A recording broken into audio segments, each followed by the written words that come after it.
Mirëmëngjes, nderuar televizionistë të televizionit kombëtar Klan News. Unë jam Oljana Maloku dhe bashkë do të jemi në hapësirën në vim për të njohur me zhvillimet më të fundit. Në këtë moment po nisim edicionin e orës së 10. Arrestohet në Tiranë Aldo alias Elidon Avdylaj, nipi Astrit Avdylaj i shpallur në kërkim pas operacionit të SPAK më 2 tetor. Për të bërë një përmbledhje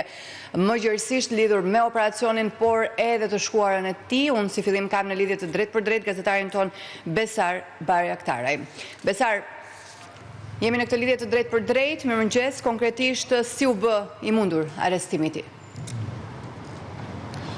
Oljana, nga ana e policisë së shtetit dhe më konkretisht forcat operacionale dhe po ashtu edhe forcat elitë që është reparti Renea kanë ndërhyrë gjatë orëve të para të mëngjesit për sa i përket arrestimit të 37 vjeçarit Aldo Avdylaj. Pas informacioneve që ishin siguruar nga ana e policisë së shtetit, ka patur disa informacione për sa i përket vendodhjes së tij, vendodhje që në fakt sipas bluve ndryshohej shpesh nga ana e tij dhe për këtë arsye u kodua dhe operacioni për kapjen e tij fantazma, dhe gjatë kohëve të fundit kishte të dhëna që ai qëndronte në një banesë të marrë me qira në zonën e liçenit të Thatë dhe në mëngjesin e sotëm forcat Renea së bashku me forcat operacionale ndërhyn për të bërë të mundur dhe arrestimin e tij. Gjatë momentit të ndërhyrjes ai nuk ka bërë rezistencë, megjithatë policia pas kontrollit të banesës gjeti edhe një armë zjarri pistolet, të cilën ai e mbante të fshehur në krevat, po ashtu ka gjetur edhe 3 telefona celular, të cilat ai i përdorte për koordinim dhe po ashtu për sa i përket informacione për të komunikuar me persona të tjerë. Sipas policisë së shtetit, është një nga personat i cili akuzohet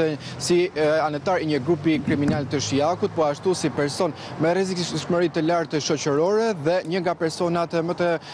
kërkuar nga ana e uniformave blu gjatë viteve të fundit. Ka patur her pas here operacione dhe aksione për arrestimin e tij, por nuk kanë rezultuar të suksesshme pas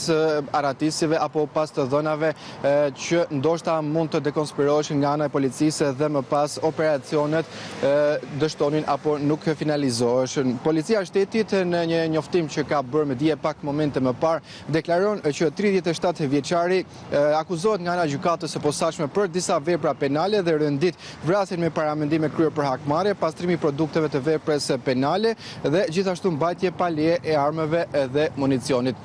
Fillimisht ai është sjell pranë drejtorisë së policisë së Tiranës dhe pas kryerjes së procedurave, më pas është dërguar tek bloku i sigurisë ku gjatë ditëve në vijim pritet të njihet edhe me masën e sigurisë arrest në burg që është caktuar në mungesë. E qartë, Besar, falenderoj për të gjitha detajet që keni sjell lidhur me arrestimin e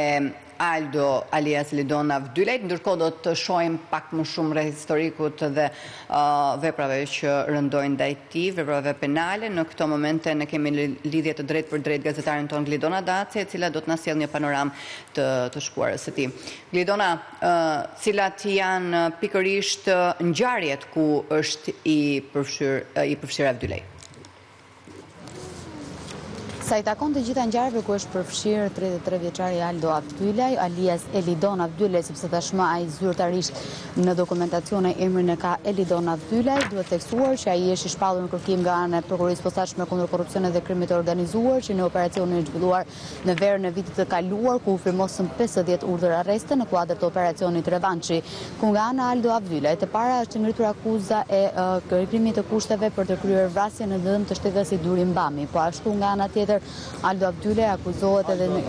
grup të strukturar kriminal, krijimi i organizatës kriminale dhe po ashtu nga ana tjetër kalimi pa lishëm i kufirit, pasi në komunikimet në Sky SSC rezulton që ky i fundit të hynte në territorin e Republikës së Shqipërisë, pasi sipas të dhënave në sistemin tim, Aldo Avdylaj që prej 2016-s nuk ishte hyrë zyrtarisht në Shqipëri, por rezultonte të ishte jashtë vendit, ai vinte në mënyrë të palishme me anë të peshkarregjave nga Ulçini në drejtim të zonës së Lezhës apo edhe zonës së Durrësit. Dhe aty kishin edhe në zonën e Shiakut, aty ku ndodhet edhe baza e grupit kriminal Avdylaj, të cilët dyshohen për një sër veprash penale. Aldo Avdylaj është një pjesë Astrit Avdylaj, po ashtu i arrestuar nga ana e prokurorisë posaçme kundër korrupsionit dhe krimit të organizuar për një sër veprash të rënda penale, të cilat lidhen kryesisht me çështjet e sigurimit të kushteve dhe materialeve për të kryer vrasje apo porosi për të kryer vrasje, ndërkohë që emri i Aldo Avdylajt doli sërish në operacionin e 2 tetorit, ku u firmosën një sër urdhër arrestes nga ana e prokurorisë posaçme kundër korrupsionit dhe krimit të organizuar, si një nga persona personat që ishte marrë me organizimin dhe financimin e ekzekutimit e Edmir Bregut, ngjarje ndodhur në janar të vitit 2021 në qytetin e Durrësit, pasi ky i fundit, sipas të dhënave dhe komunikimeve në aplikacionin e kriptuar Sky SCC, i kishte bërë dikur atentat Aldo Avdylet dhe po ashtu nga ana tjetër ishte palë kundërshtare e tij, pasi ishte pjesë e grupit të cilit ose ata që njihen si ish banda e Durrësit, që drejtohej nga ana e Plaren Dervishajt, ndërkohë që nga ana tjetër në komunikimet e Sky SCC gjatë operacionit të koduar Revanshi, kemi parë në disa momente ku në komunikime të ndryshme Aldo Avdylet komunikonte me Arben Mërkurin, po ashtu i ekzekutuar në 2022 në zonën e Sukthit në Durrës, rezultoni që këta të fundit të merrnin informacione të vazhdueshme në lidhje me lëvizje që bënte Plaren Dervishaj dhe kërkonin me çdo kusht ekzekutimin e këtij të fundit, gjë e cila del edhe gjatë operacionit që u zhvillua në 2 tetor, ku gjatë komunikimeve të vazhdueshme që kishte mes Elidon Avdylajt dhe Aleksander Laos, njohur ndryshe si Rumi, ata siguronin të gjithë informacionin e nevojshëm sa i takon ekzekutimeve në qytetin e Durrësit. Po ashtu ata pretendonin dhe kërkonin që të bënin në një farë mënyre edhe 10 ekzekutime në Durrës, por i druheshin sepse gjatë 2021-shit ishin edhe zgjedhjet parlamentare dhe për këtë arsye do të kishte masa të shtuara sigurie gjatë zhvillimit të fushatës elektorale dhe për këtë arsye kishin edhe një lloj frike në mënyrë që të mos binin në një farë mënyre pre e arrestimeve nga ana e strukturave të rendit. Gjithashtu nga ana tjetër ata kërkonin që të bënin ekzekutimin kryesori sipas tyre ishte Plaren Dervishaj, po ashtu nga Lulzim Berisha ishte i pari ish kreu i bandës së Durrësit, ishte pikërisht Mont Koçia i cili u ekzekutua në qytetin e Durrësit dhe gjithashtu nga ana tjetër edhe Plaren Dervishaj, ndërkohë që nga ana tjetër të gjitha këto plane bëheshin për të kryer së bashku me Edmir Dedian, i cili u vra në maj të këtij viti në Durrës në afërsi të banesës së tij. Aldo Avdyla ishte një person i cili është anatemuar dhe dyshuar për disa ngjarje të rënda kriminale që lidhen me vrasjet qoftë edhe në kryeqytet, por ende akuza zyrtare nuk ka pasur në ngarkim të tij për disa ngjarje të tjera kriminale dhe pse është hetuar dhe është kërkuar të verifikohet informacion në lidhje me këtë të fundit, ndërkohë që akuzat zyrtare që janë ngritur në lidhje me këtë çështje është financimi dhe organizimi i vrasjes së Edmir Bregut në 2021 në qytetin e Durrësit, po ashtu grup kriminal, pjesëmarrje në grup kriminal, ndërkohë që të njëjtat vepra penale rëndon ndaj tij edhe sa i takon dosjes Revanshi.